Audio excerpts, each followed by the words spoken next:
Hello dear student, welcome to আরবি academy. আরবি একাডেমিতে তোমাদের সবাইকে স্বাগত।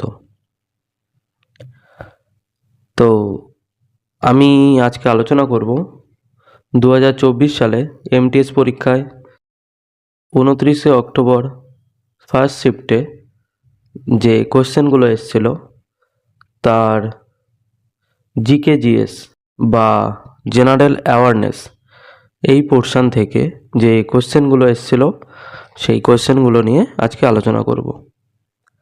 তো এর আগে আগে আমি আরও 5টি ভিডিও করেছি, যেটাতে 28শে অক্টোবর, 23শে অক্টোবর এইসব ডেটের বিভিন্ন শিফটের জেনারেল অ্যাওয়ারনেসের কোশ্চেনগুলো আছে। তো এইটার সাথে সাথে চাইলে তোমরা সেগুলো দেখে নিতে পারো। তো আমি সবার আগে কমপ্লিট করব 2024 সালে এমটিএস পরীক্ষার কোশ্চেনগুলো, তারপরে আস্তে আস্তে 2023-22 এইসবের দিকে যাব। তো যাই হোক, আজকে যে কোশ্চেনগুলো নিয়ে আলোচনা করব সেগুলো তোমাদের আপকামিং যে কোনো এক্সাম, যেমন এই ডাব্লিউইপি, কেপি, ডাব্লিউবিসিএস বা যে কোনো স্টেটের পিএসসি এক্সামের জন্য খুব গুরুত্বপূর্ণ হবে। তো সবাই মন দিয়ে দেখো, আর আশা করছি ভালো লাগবে। তো ঠিক আছে, চলো শুরু করা যাক তাহলে। প্রথম প্রশ্ন, পদ্ম পুরস্কার প্রাপ্ত অর্জুন সিং ধুরভে পদ্ম পুরস্কার প্রাপ্ত অর্জুন সিং ধুরভে নিচের কোন লোকনৃত্যের সাথে সম্পর্কিত? তো এই অর্জুন সিং ধুরভে ইনি অপশান নাম্বার 3 বৈগা লোকনৃত্যের সাথে যুক্ত ছিলেন। পরের প্রশ্ন, রবীন্দ্র ভরালী কোন বইটি রচনা করেছেন? রবীন্দ্র ভরালী নিচের কোন বইটি রচনা করেছেন? তো ইনি যে বইটি লিখেছেন বা রচনা করেছেন সেটি হলো the forgotten forms of Hindustani music. তো এখানে সঠিক উত্তর হবে option number 4 the forgotten forms of Hindustani music. পরের প্রশ্ন, 59 বা 59 পারমাণবিক সংখ্যা বিশিষ্ট মৌলটি পর্যায় সারণীর কোন ব্লকে অবস্থিত? পর্যায় সারণীর কোন ব্লকে অবস্থিত? তো পর্যায় সারণী, আমি এখানে পর্যায় সারণীর একটা ছবি অ্যাড করেছি, যেটা এইটা হচ্ছে এস ব্লক, এই নিচেরটা এটি হচ্ছে এফ ব্লক, মাঝের পুরোটা এটা হচ্ছে ডি ব্লক, আর এই যে হলুদ কালার বা এই যেটা আছে এটা হচ্ছে পি ব্লক। তো পর্যায় সারণীকে টোটাল 4টে ব্লকে ভাগ করা যায়। তো এখানে 59 মানে যে মৌলটির পারমাণবিক সংখ্যা 59 আছে সেটি এই এফ ব্লক। তো পি আর যে মৌলটি আছে এই মৌলের পারমাণবিক সংখ্যা হচ্ছে 59। তো এখানে সঠিক উত্তর হবে অপশান নাম্বার 3 এফ ব্লক। তাহলে কি দেখলাম যে 59 নম্বর পারমাণবিক সংখ্যা বিশিষ্ট মৌলটি পর্যায় সারণীর এফ ব্লকে অবস্থিত বা এই ব্লকে। পরের প্রশ্ন, 1927 সালে কোথায় ঔপনিবেশিক নিপীড়ন ও সাম্রাজ্যবাদের বিরুদ্ধে সম্মেলন হয়েছিল, যেখানে জওহরলাল নেহেরু অংশগ্রহণ করেছিলেন ভারতীয় জাতীয় কংগ্রেসের পক্ষ থেকে? তো জওহরলাল নেহেরু, যিনি ভারতীয় জাতীয় কংগ্রেসের পক্ষ থেকে অংশগ্রহণ করেছিলেন। তো এখানে সঠিক উত্তর হবে অপশান নাম্বার 3 ব্রাসেলস। সেই ভারতীয় জাতীয় কংগ্রেস এটি কবে প্রতিষ্ঠিত হয়েছিল? এটি প্রতিষ্ঠিত হয়েছিল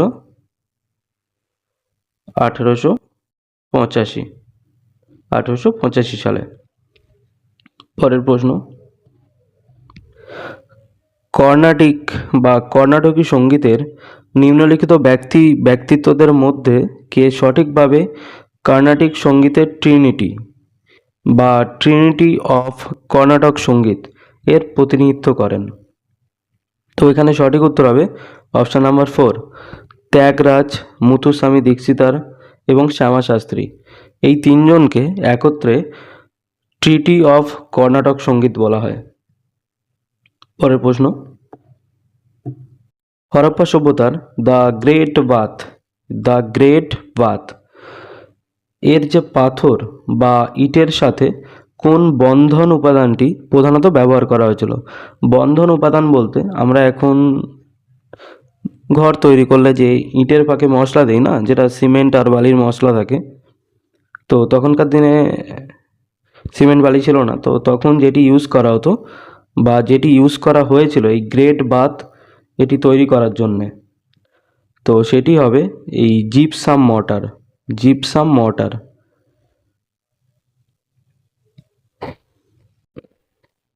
আর এই যে গ্রেট বাথ এটি হরপ্পা সভ্যতার কোথায় অবস্থিত ছিল? তো এটি অবস্থিত ছিল মহেঞ্জোদারো শহরে।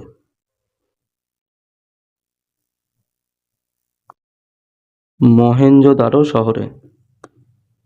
পরের প্রশ্ন,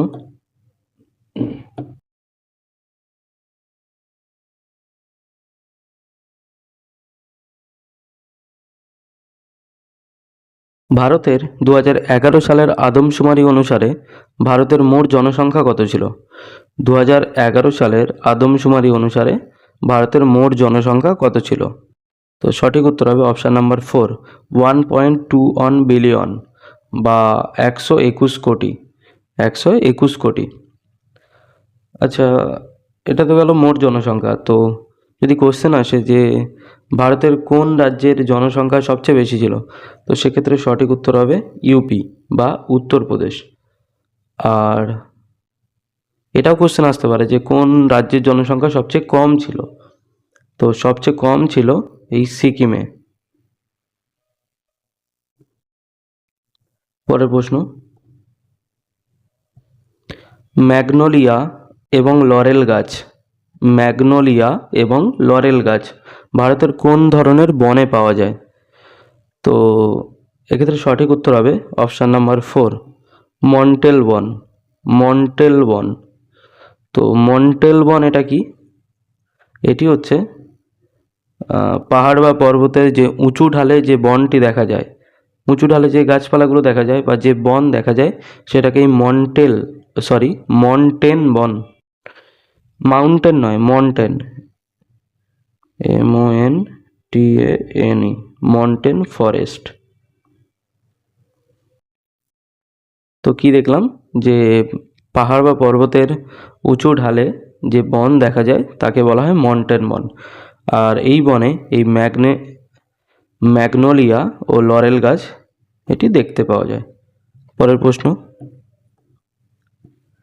নিচের কোন পুরস্কারটি নৃত্যে বা নাচে শ্রেষ্ঠত্বের জন্য দেওয়া হয় না? তো যেটি দেওয়া হয় না সেটি হচ্ছে অপশান নাম্বার 3, ললিত কলা একাডেমি পুরস্কার। বাকি এই কালিদাস সম্মান, পদ্মশ্রী পুরস্কার, সঙ্গীত নাটক একাডেমি পুরস্কার, এই সবগুলো হচ্ছে নৃত্যের জন্য দেওয়া হয়, বাট এই ললিত কলা একাডেমি পুরস্কার এটি নৃত্যের জন্য দেওয়া হয় না।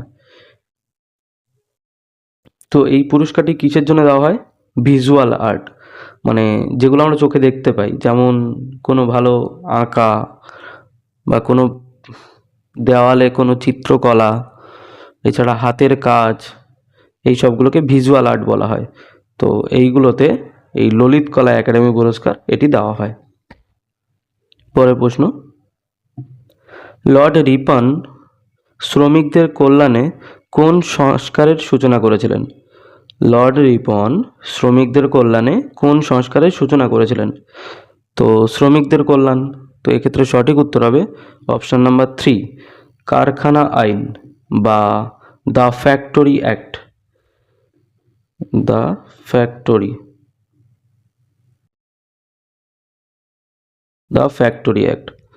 আচ্ছা, এই কারখানা আইন বা দ্য ফ্যাক্টরি অ্যাক্ট এটি কত সালে চালু হয় বা কত সালে লাগু হয়? এটি লাগু হয় একাশি সালে, 1881 সালে। আর এই সময় লর্ড রিপন ছিলেন। এই ভার্নাকুলার প্রেস অ্যাক্ট, এটিও এই লর্ড লিটনের সময় হয়েছিল। তো এটি কত সালে হয়েছিল? ভার্নাকুলার প্রেস অ্যাক্ট এটি পাস হয় 1878 সালে। তাহলে কি দেখলাম যে দ্য ফ্যাক্টরি অ্যাক্ট বা কারখানা আইন এটি পাস হয় 1881 সালে, আর ভার্নাকুলার প্রেস অ্যাক্ট এটি পাস হয় 1878 সালে। পরের প্রশ্ন, নিচের কোনটি ভারতীয় সংবিধানে উল্লিখিত মৌলিক কর্তব্য নয়? ভারতীয় সংবিধানে যে মৌলিক কর্তব্য আছে, মৌলিক কর্তব্য যেটা মানে আমাদের টোটাল সংবিধানে 11টি মৌলিক কর্তব্য আছে, আর যেটা মৌলিক কর্তব্য এই ধারণা বা এই মৌলিক কর্তব্যগুলি আমাদের সংবিধানে 51 নাম্বার আর্টিকেলে বর্ণিত আছে। তো এখানে কোশ্চেন চেয়েছে যে মৌলিক কর্তব্য নয় কোনটি? তো সঠিক উত্তর হবে পিতামাতার আনুগত্য করা এবং আমাদের পারিবারিক দায়িত্ব পালন করা। এটা সংবিধানের মৌলিক কর্তব্যে উল্লিখিত নেই। বাকি সবগুলো, যেমন আমাদের জাতীয় সংবিধান মানে জাতীয় স্বাধীনতা সংগ্রামকে অনুপ্রাণিত করে এমন মহৎ আদর্শ লালন বা অনুসরণ করা, এটা আছে। সংবিধান মেনে চলা, আদর্শ প্রতিষ্ঠানকে সম্মান করা, জাতীয় পতাকা জাতীয় সঙ্গীতকে সম্মান করা, এটাও আছে আমাদের মৌলিক কর্তব্যে। ভারতের সার্বভৌমত্ব, একতা, অখণ্ডতা ও সমুন্নত রাখা বা রক্ষা করা, একতা ও অখণ্ডতা রক্ষা করা, এটাও আমাদের এই মৌলিক কর্তব্যে আছে। কিন্তু প্রথম যেটি আছে যে পিতামাতার আনুগত্য করা, এটা মৌলিক কর্তব্যে নেই। তো এখানে সঠিক উত্তর হবে অপশন নাম্বার 1। পরের প্রশ্ন, আইসিসি হল অফ ফেমে অন্তর্ভুক্ত হওয়া প্রথম ভারতীয় মহিলাকে? হল অফ ফেমে অন্তর্ভুক্ত হওয়া প্রথম ভারতীয় মহিলাকে?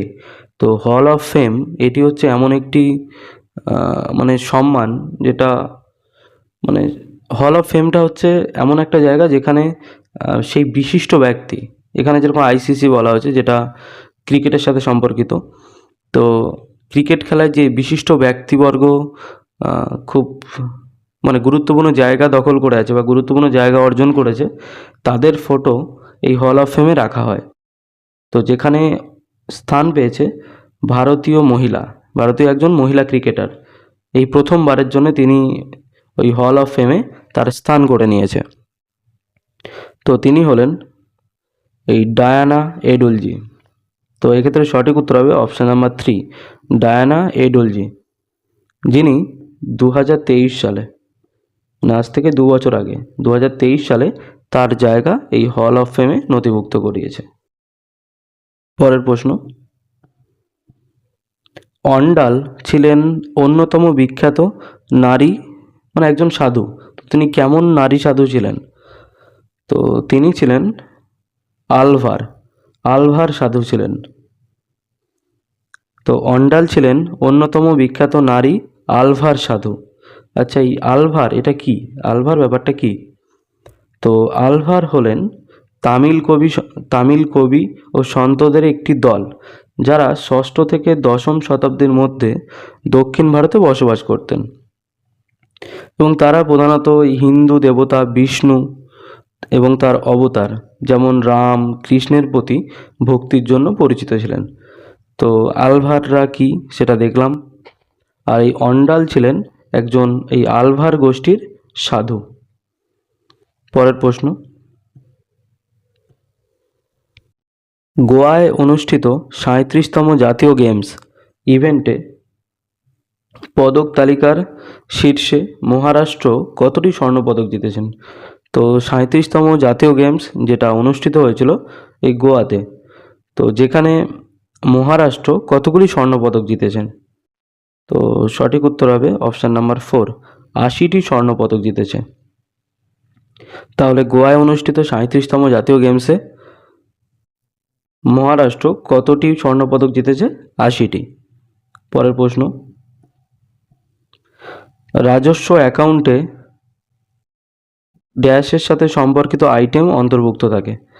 মানে রাজস্ব অ্যাকাউন্টে কোন বিষয়গুলো অন্তর্ভুক্ত থাকে?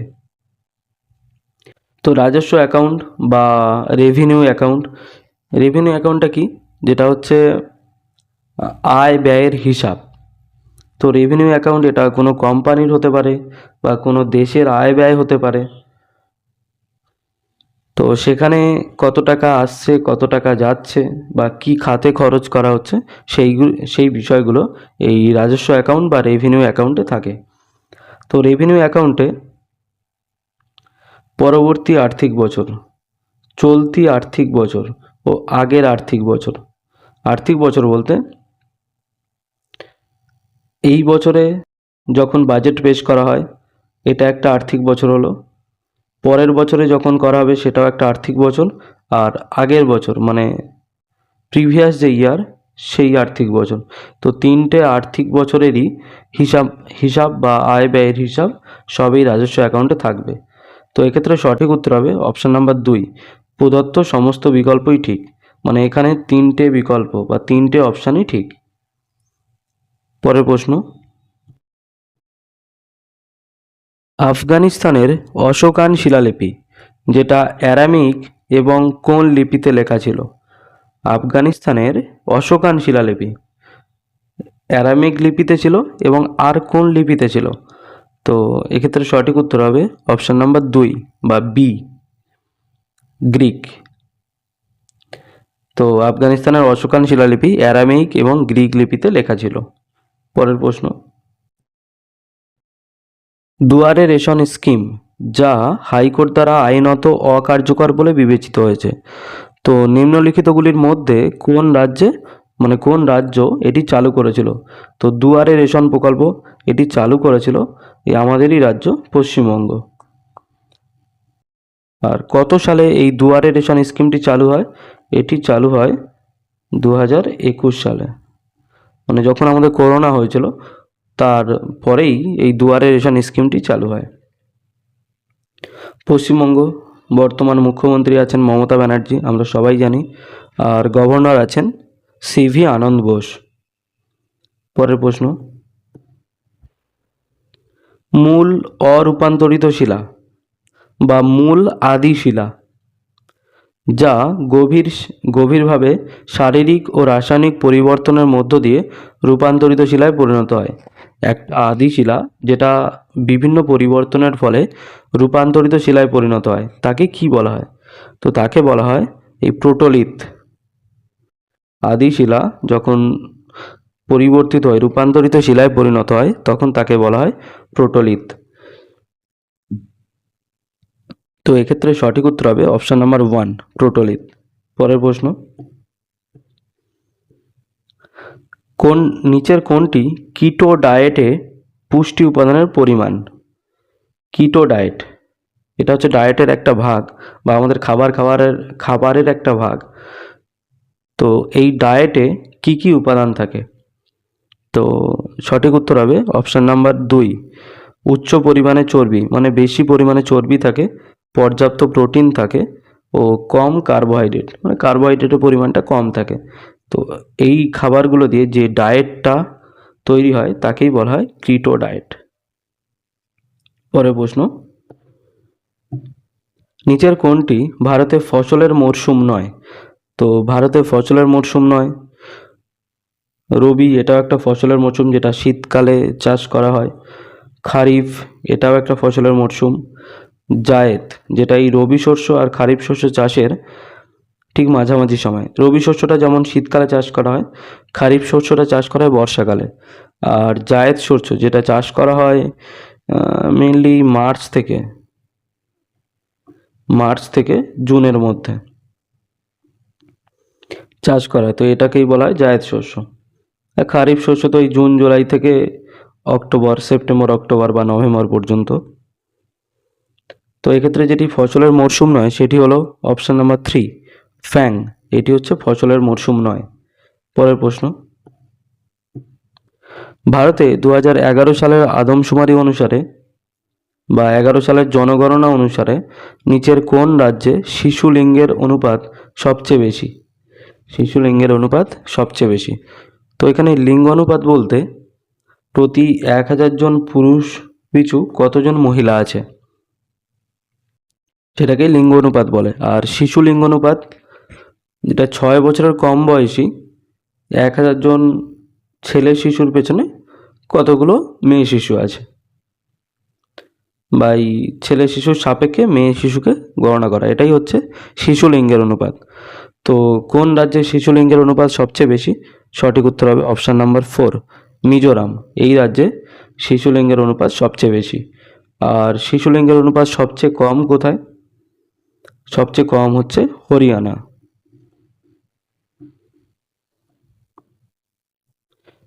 এটা তো গেল শিশু লিঙ্গের অনুপাত। আর নর্মালি যদি লিঙ্গ অনুপাত সবচেয়ে বেশি বলা হয়, তো সেক্ষেত্রে লিঙ্গ অনুপাত সবচেয়ে বেশি যে রাজ্যে, সেটি হলো কেরালা। আর লিঙ্গ অনুপাত সবচেয়ে কম যে রাজ্যে, সেটি হচ্ছে এই হরিয়ানা রাজ্যে। এখানেই লিঙ্গ অনুপাত সবচেয়ে কম। পরের প্রশ্ন, পুরীর রথযাত্রা উৎসবটি কোন হিন্দু দেবতার পবিত্র যাত্রা হিসেবে পালিত হয়? তো রথযাত্রা আমরা সবাই জানি, তো এই রথযাত্রা এটি পালিত হয় ভগবান জগন্নাথের উদ্দেশ্যে, বা জগন্নাথের যাত্রার উদ্দেশ্যে। পরের প্রশ্ন, রাজ্য পরিকল্পনা পর্ষদের চেয়ারম্যান কে? রাজ্যের যে পরিকল্পনা কমিটি থাকে তার চেয়ারম্যান কে? তো রাজ্য পরিকল্পনা পর্ষদের চেয়ারম্যান হলেন, গভর্নর নয়, মুখ্যমন্ত্রী। রাজ্য পরিকল্পনা পর্ষদের রাজ্য পরিকল্পনা পর্ষদের চেয়ারম্যান হলেন এই মুখ্যমন্ত্রী। আচ্ছা, সেম রাজ্য পরিকল্পনা পর্ষদ মানে রাজ্যকে নিয়ে যে পরিকল্পনাগুলো করা হবে, সেগুলো যেমন চেয়ারম্যান বা যার আন্ডারে হবে সেটা হচ্ছে মুখ্যমন্ত্রী। আর যদি আমাদের পুরো দেশের সাপেক্ষে বলা হয়, যে কোনো দেশের মানে আমাদের দেশের পরিকল্পনা পর্ষদের চেয়ারম্যানকে, তো সেক্ষেত্রে সঠিক উত্তর হবে পিএম বা প্রাইম মিনিস্টার। স্টেটের ক্ষেত্রে যেমন মুখ্যমন্ত্রী, আমাদের দেশের ক্ষেত্রে সেরকম প্রাইম মিনিস্টার। পরের প্রশ্ন,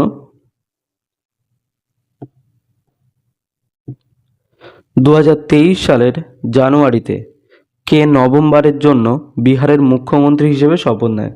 তো বিহারের মুখ্যমন্ত্রী হিসেবে শপথ নেয় 2023 সালে নীতিশ কুমার। ইনি বিহারের মুখ্যমন্ত্রী হিসেবে শপথ নেন। আর বর্তমানে ইনি মানে এখনো পর্যন্ত ইনি বিহারের মুখ্যমন্ত্রী আছেন। তো বিহারের গভর্নর কে আছেন? বিহারের গভর্নর আছেন আরিফ মোহাম্মদ খান। আর বিহারের রাজধানী হচ্ছে পাটনা।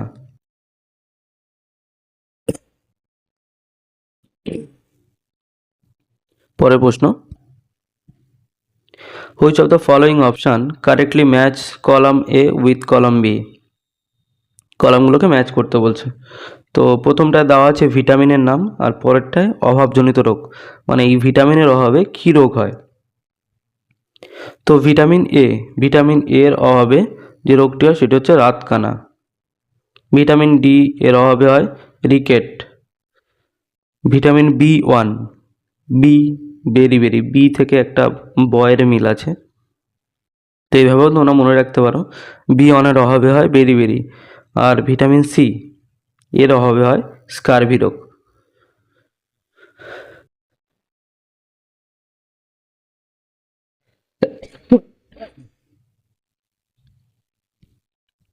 তো এখানে যদি অপশান দেওয়া থাকে, অপশানগুলো এইভাবে দেওয়া হতো যে এর সাথে ডি, আর এখানে ভিটামিন এর সাথে রাতকানা, ভিটামিন ডি এর সাথে রিকেট, ভিটামিন B1 এর সাথে হচ্ছে এই বেরি, আর ভিটামিন সি এর সাথে হচ্ছে স্কারভি।